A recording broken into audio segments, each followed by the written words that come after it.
How to complete Stumble Guys missions. Hey everyone, welcome to our channel. In today's video, I'm going to guide you on how you can complete your missions on Stumble Guys. So without further ado, let's get started.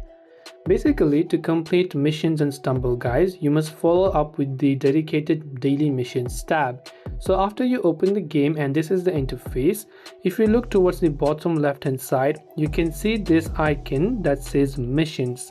So when you select the missions option over here, you can see various type of missions. So whatever the task that it is actually offering you, you have to make sure to complete this task. So for the first task, you can see play even games out of 3 matches. You will see how much you've played. Spin wheels out of 2 spin wheels. Play games, use abilities, up to 15 abilities depending upon what progress your account is in. These tabs are going to change accordingly. So you just have to follow up with whatever this particular task is asking you to do so.